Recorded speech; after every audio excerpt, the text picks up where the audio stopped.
Hi, Varun. Congratulations on scoring a 740 and welcome to this very, very interesting debriefing session. Thank you, DJ.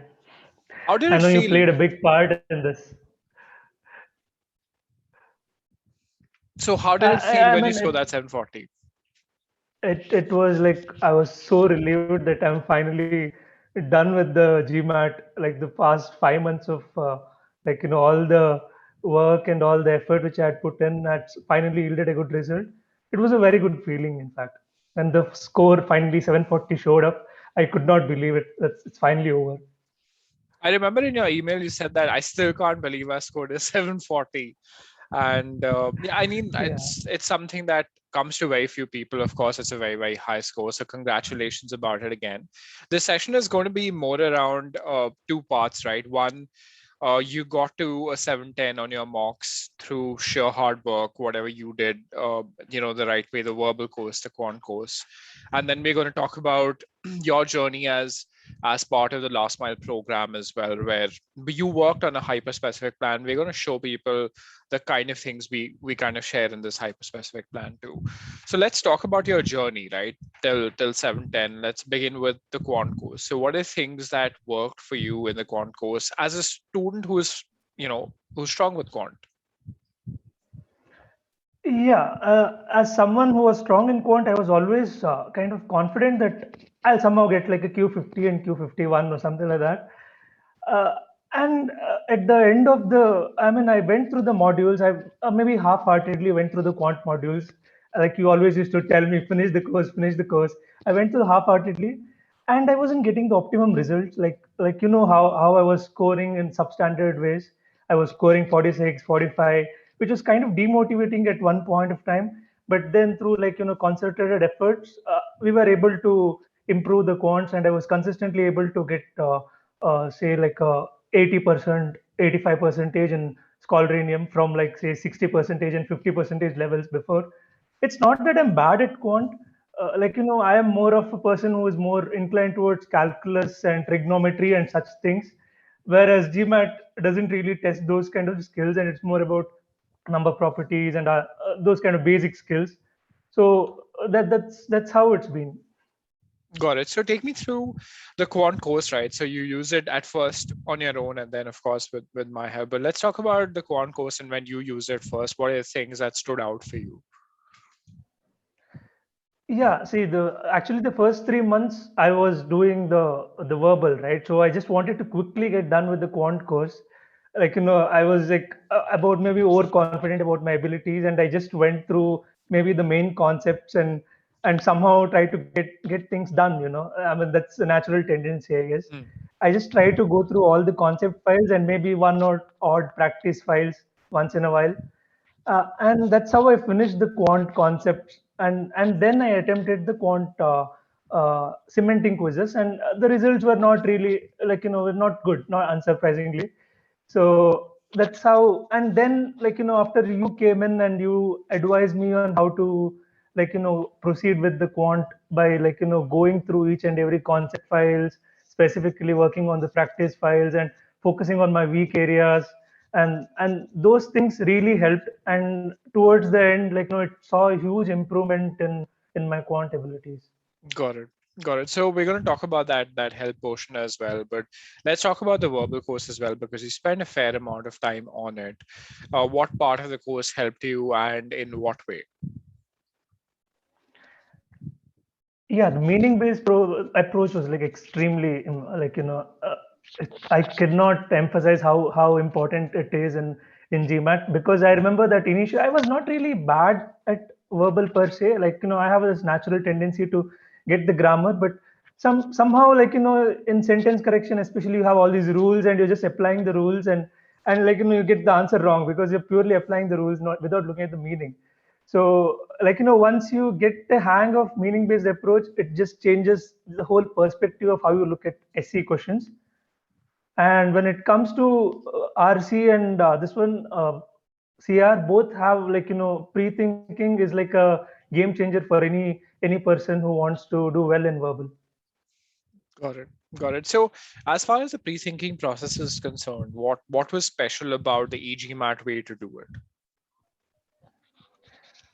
I think the structured way to pre-think and e-GMAT told me that the negation impact, right? The how do you negate something and then arrive at an assumption, and making sure that you follow a standard approach for all the questions, irrespective of whether the question is belong to some topic or not. Because earlier I used to be like, based on the topic, maybe Yeah. I'd pre-think. If it's something difficult, I'd probably skip it altogether. But e-GMAT taught me that, yeah, for any kind of question, you just have to do these steps, and you get these kind of results with it. Got it. Got it. So I think you worked on all of these things. You followed the three-stage approach where you finished off the course, did cementing, did test readiness, and then eventually you got a 710 on your mock. And I think at that point in time, you had a Q46 and a V38 or V38 or V39. So the goal was to really understand that how do you take this score and really improve on it to get to a 740 or 750. So what I want to kind of take people through is the plan that we created for you, right? So essentially, I want to show people over here the goals that we had. So the goal for you was this guy's strong with quant. He needs to score a Q50. That makes sense. And the mocks and the data on Scholaranium told me that, listen, your ability on word problems and just very, very like a slight extent on geometry needed to be tweaked. And that's exactly what we worked on. Those are the files that I told you to listen, go back and do. So I'm going to talk about the quant part first of your journey, right? Where, word problems in geometry. And I really drilled this in that this has to be done. So I want to know how impactful was this plan when you're just going back, focusing on word problem geometry files the right way, then coming and taking a few custom quizzes in your peak areas that we had kind of figured out, and then of course, taking the next mock where you actually scored a 48 then. So there was a immediate 2-point increase. So tell me, what all did you do in between? What all did you not do as well? Be honest about it. I think the whole program that we designed, it just takes the kind of headache you have about what you want to do next and how do you go from here, what do you plan from here. It gives you a targeted input on what to work on. So that was like really really helpful. And I think more or less followed whatever you suggested, right? I went through all the modules which you told I'm weak at. I went through all the concept files again, worked on the practice files, and then re-attempted the cementing quizzes, and that's how I saw an improvement. Got it. Got it. And you do realize now that, just going through it again the proper way with cementing and those custom quizzes actually does help, right? Now let's talk a little bit about the verbal part of the program as well, because we wanted to kind of get you to that V40 plus. So if that were to happen, I think you were weak with, humanities RC passages, and that's something we figured out. Okay, this is something you're weak with, and we were able to figure that out through skill data and Scholaranium, because it can be a function, main idea, inference, detailed question, but you were struggling in humanities. We knew that for sure, Yeah. right? And then, of course, we had to kind of fine tune your SC and CR ability as well. So the goal was to kind of get that next 20-point improvement from verbal through these areas. What all did you do in this entire program, and what value did you take out of it? I think I was struggling with RC in general towards the end of the course, as in after doing the CR and SC modules, right? I saw a good improvement in my scores. But RC, even prior to this and post to the doing the course, I did not see a huge improvement. I was 60 percentile even before and after the Hmm. course. That's after you came in, I realized that I was doing something wrong, that I was not making notes or the kind of summaries which you're supposed to do for an RC passage. I think that was a game changer for me in RC, which saw me reach like a 90 percentile in RC towards the end of the just in the backdrop of the exams, right? That was a huge factor, I'd say, and I'd recommend anyone who wants to improve with their RC skills, practice that ability to look at the purpose of the passage and make notes or each and every paragraph of the passage. Got it. I think that's a very, very big value add as well. Not a lot of people focus on that. They kind of just go about reading the passage and then doing the questions that don't register. So let's talk a little bit about the reading exercise you did as well. What was that reading exercise and what did it entail? Yeah, you had suggested me to go through reading exercises in a few of the topics which I'm weak at. So I went through this GMAT club with the most difficult RC passages and tried to, follow the approach which you had suggested before on our various communications. And I guess it takes a little bit of a practice to It get does. better at RC. It doesn't, you don't see results overnight just because you follow something. It doesn't work like that. But yeah, you need to work on RC passages a lot more to get like those 90 percentile results. Got it. Got it. So I'm going to share your, 7-day plan with everybody to kind of show this is you were at a 710 here, and we first focused on a little bit of revision B on RC. There's a lot of strategic review involved as well over here, and then custom quizzes. Same thing with verbal. Same thing with Quant over here, right? We focused on those concept and practice files and GMAT skill files to develop those process skills, and then took custom quizzes. So of course, this plan kind of helps improve your score immediately, but it requires a lot of diligence to kind of improve across this. Your score improved from a 710 to then eventually a 740 because your quant score improved, your verbal score kind of maintained a 3940 mark, which is very good. Tell me, how did you kind of execute on this plan? So I shared this plan and that's fine, but there were many elements of this that were qualitative. Like for example, a strategic review of the things you've done. What all did you do? And tell me the little things that you did through that. A strategic review, in fact, I've strategic review is a really game changer, but I have benefited a lot from strategic review in verbal, especially towards the initial portion of the course. Hmm.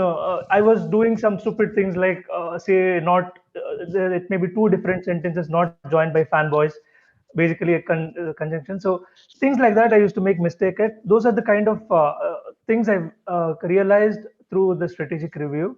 It's like immediately it's on your face, right? I mean, these are the mistakes you're always making. So there's got to be something wrong in your approach, and you need to course correct yourself. That is one thing strategic review immensely helps everyone with.